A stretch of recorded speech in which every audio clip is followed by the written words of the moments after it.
معاذ اللہ یہاں تک کہ لفظ بول کے کہ حدیث قوم کفار کی روایت ہے۔ قرآن مجید برہان رشید کی سورہ انعام کی آیت نمبر 159 میں نے آپ کے سامنے پڑھی، ان الذین فرقوا دینہم وکانوا شیعا، وہ جنہوں نے اپنے دین میں جدا جدا راہیں نکالیں اور کئی گروہ ہو گئے، وکانوا شیعا، یہ لغوی معنی ہے۔ روافض یہ کہتے ہیں کہ ہمارا ذکر قرآن میں ہے اس کا، اور یہی آیت وہ پڑھتے ہیں، لیکن اس میں آگے ساتھ یہ ہے لست منہم فی شیء، رب ذوالجلال رسول پاک صلی اللہ علیہ وسلم سے یہ فرماتا ہے لست منہم فی شیء، اے میرے محبوب صلی اللہ علیہ وسلم آپ کا ان سے کچھ علاقہ نہیں، لست منہم فی شیء انما امرہم الی اللہ، ان کا معاملہ اللہ ہی کے حوالہ ہے، ثم ینبئہم بما کانوا یفعلون،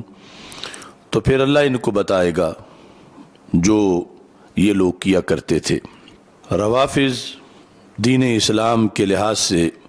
جو ان کا رویہ ہے شروع سے، اس کی وجہ سے ہر دور میں اسلام کو نقصان پہنچا، اور بالخصوص روافض کا فتنہ اب بچے نکال کے اتنا پھیل چکا ہے کہ اب وہ نقصان ظلمات بعدها فوق بعد کی شکل اختیار کر چکا ہے، یہاں تک کہ وہ ایسے روپ میں بھی ہے کہ جو ہے تو رفض مگر اس کو رفض سمجھا نہیں جا رہا، اور اسے اہل سنت قرار دیا جا رہا ہے، اہل سنت شمار کیا جا رہا ہے، اور اس رفض کو اہل سنت سمجھ کے پھیلایا جا رہا ہے۔ آج کے موضوع میں ہمارا جو بحث کا مرکزی مدار ہے وہ ایک اصولی بحث پر ہے کہ ویسے تو روافض قرآن مجید کو قرآن تسلیم ہی نہیں کرتے، اور اس پر سینکڑوں حوالہ جات ان کی کتابوں سے موجود ہیں کہ وہ ابھی کسی اور قرآن کے منتظر ہیں، اور اس قرآن کو معاذ اللہ بدلا ہوا، محرف، تبدیل شدہ قرآن کہتے ہیں، جبکہ اس کے ایک حرف کا انکار بھی کفر ہے، اور وہ سارے کا انکار بڑے دھڑلے سے کرتے ہیں، اور یہ انکار ان کی کتابوں میں لکھا ہوا ہے جس انکار سے وہ انکار نہیں کر سکتے، لیکن اس کے باوجود اگر وہ اس انکار پر رہ کے اپنی تبلیغ کریں تو اہل سنت میں سرایت نہیں کر سکتے، کیونکہ فوراً یہ ان کو کہا جائے گا کہ ہمارا تمہارا تو بڑا فرق ہے، تم قرآن مانتے نہیں، ہم قرآن مانتے ہیں، تو اس لیے وہ پھر عوامی طور پر اپنی اس غلطی کو، انکار قرآن والی کو چھپا کے رکھتے ہیں، اور لوگوں کے سامنے پھر تقریروں میں قرآن کی آیات پڑھتے ہیں اور قرآن کا درس دیتے ہیں اور قرآن کے پیروکار ہونے کا دعویٰ کرتے ہیں۔ تو اس صورت میں جو وہ آیات پڑھ کے آیات سے بغاوت کرتے ہیں، قرآن پڑھ کے قرآن کا رد کرتے ہیں، اور یہ جو فساد پھیلاتے ہیں یہ بھی بہت بڑا فساد ہے۔ ایک روپ یہ ہے سوداگران رفض کا، اور ایسے ہی ویسے تو یہ جس طرح قرآن کے دشمن ایسے حدیث کے بھی دشمن ہیں، بلکہ حدیث کے کئی درجہ زیادہ دشمن ہیں کہ احادیث کے لحاظ سے صحابہ کرام رضی اللہ تعالی عنہم پر اعتراض کر کے، ان کے ایمان کا انکار کر کے، معاذ اللہ یہاں تک کہ لفظ بول کے کہ حدیث قوم کفار کی روایت ہے، تو اس طرح پوری حدیث کو ڈیمیج کرنے کی کوشش کرتے ہیں، اور پھر جو حدیثیں مانتے ہیں ان احادیث کے اندر ایسی تشریح یا تعبیر کرتے ہیں کہ جس سے ان احادیث سے بغاوت کرتے ہیں، ان کا رد کرتے ہیں، تو یہ احادیث کے اندر ان کا حق سے تصادم، یہ ان کا ایک علیحدہ روپ ہے۔ یہ موضوع اس لیے بھی بیان کرنا ضروری ہے کہ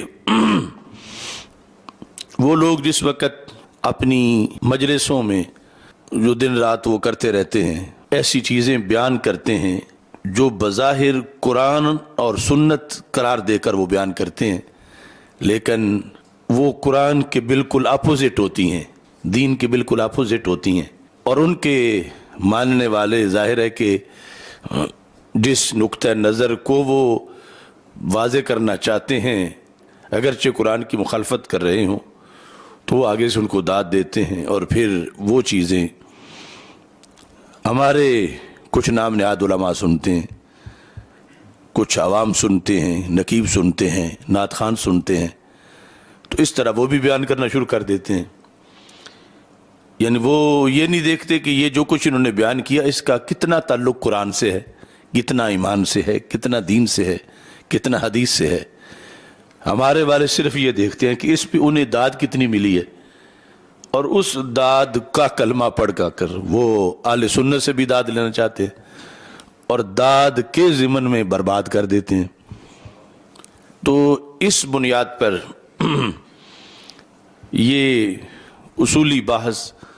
پیش کی جا رہی ہے تاکہ جو لوگ یہ کاروبار کر رہے ہیں وہ باز آ جائیں اور وہ فکر کریں اپنے ایمان کی، اور وہ جو دین کے ساتھ دشمنی کر رہے ہیں، جس کو بظاہر حب اہل بیت رضی اللہ تعالیٰ عنہ کا نام رکھا ہوا ہے اور یہ حب اہل بیت رضی اللہ تعالیٰ عنہ کی تقریریں ان کو قرار دے رہے ہیں، لیکن حقیقت میں وہ سپانسر ہیں رفس کے، اور اس بنیاد پر آگے پورے دین کا نقصان ہو رہا ہے۔ اب میں چند آیات آپ کے سامنے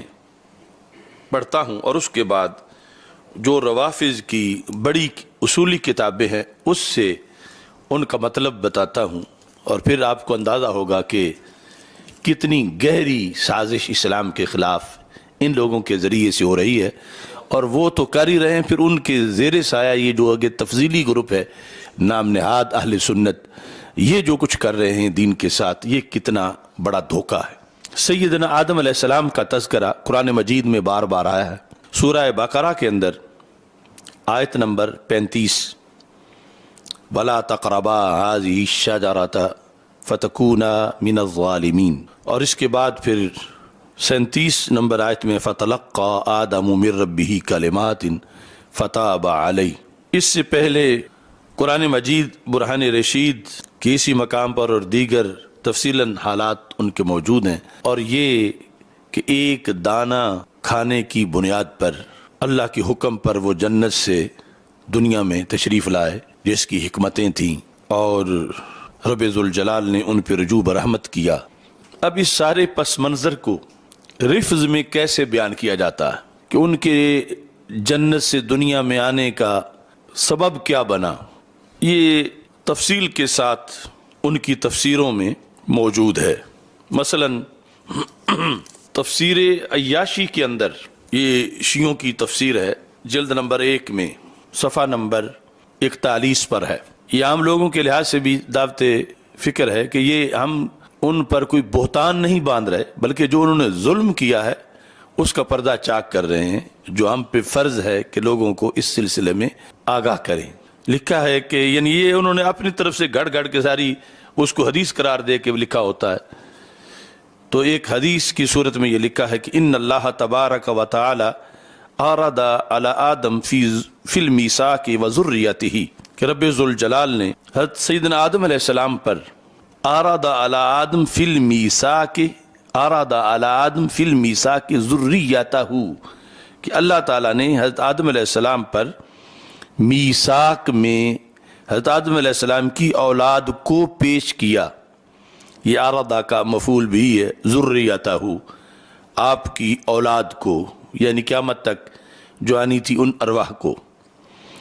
فمر بہ النبی صلی اللہ علیہ وسلم وہو متکئ علی علی علیہ السلام و فاطمہ صلوات اللہ علیہا تتلوہما والحسن والحسین یتلوان فاطمہ رضی اللہ تعالیٰ عنہ۔ تو وہ جو منظر تھا جو اللہ تعالیٰ نے ساری ذریت حضرت آدم علیہ السلام پر پیش کی، اس میں یہ پنجتن پاک بھی حضرت آدم علیہ السلام کو نظر آئے۔ صورتحال یہ تھی کہ فمر بہ النبی صلی اللہ علیہ وسلم وہو متکئ علی علی، کہ رسول اکرم صلی اللہ علیہ وسلم گزرے اس حالت میں کہ حضرت علی رضی اللہ تعالی عنہ پر آپ نے ٹیک لگائی ہوئی تھی، یعنی جس طرح ساتھ والے شخص کے کندھے پر بازو رکھ کے چلا جاتا ہے۔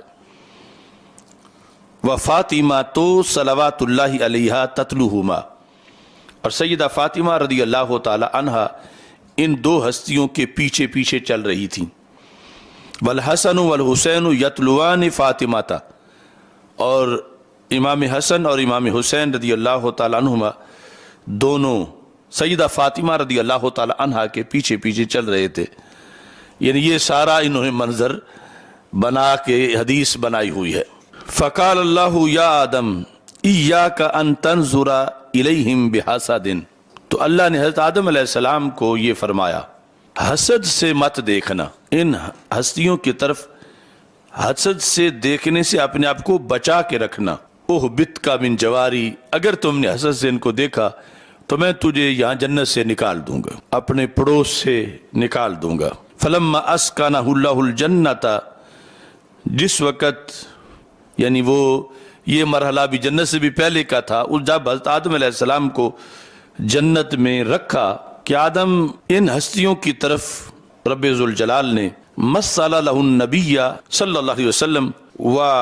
علی و فاطمہ والحسن والحسین صلوات اللہ علیہم، تو ان کے سامنے جنت میں رب ذوالجلال نے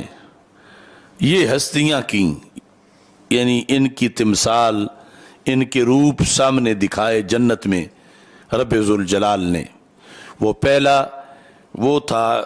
یعنی ایک عالم ارواح کا منظر، اور پھر یہ جنت کے اندر یہ روپ پانچ تن پاک رضی اللہ تعالیٰ عنہم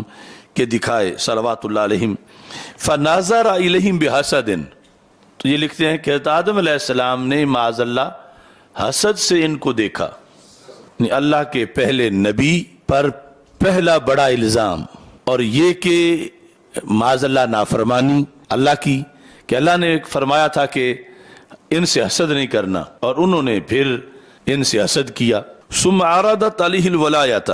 پھر اللہ نے حضرت آدم علیہ السلام پر ان کی ولایت کو پیش کیا، یعنی 5 ہستیوں میں سے 4 کی ولایت کو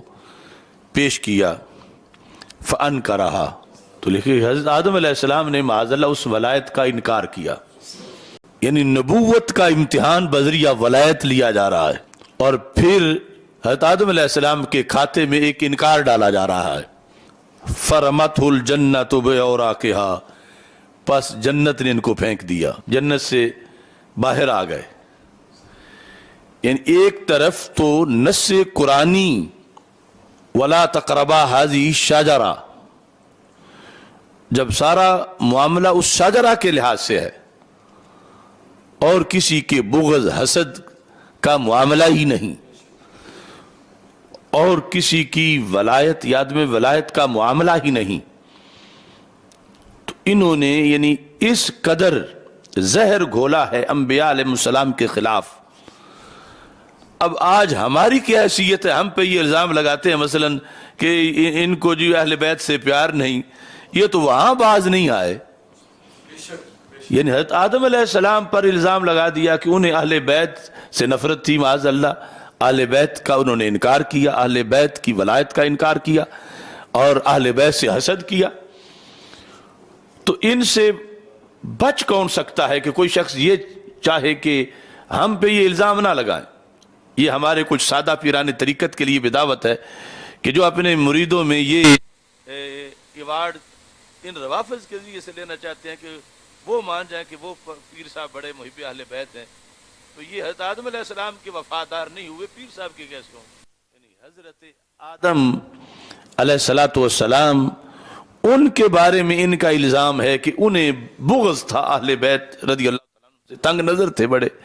اور ولایت علی انہوں نے نہیں مانی، اور اس کا انہوں نے انکار کیا، اور اس کی بنیاد پر ان کو جنت سے نکال دیا گیا. یعنی ایک نبی کو ایک ولی کی بنیاد پر انہیں بطور سزا معاذ اللہ جنت سے نکال دیا گیا.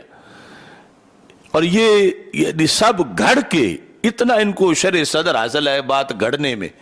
یعنی ان کے بڑوں کو اب آگے پھر نیچے تو اس بدی کا جو بدی کا فیض ہے وہ کتنا زیادہ ہوگا.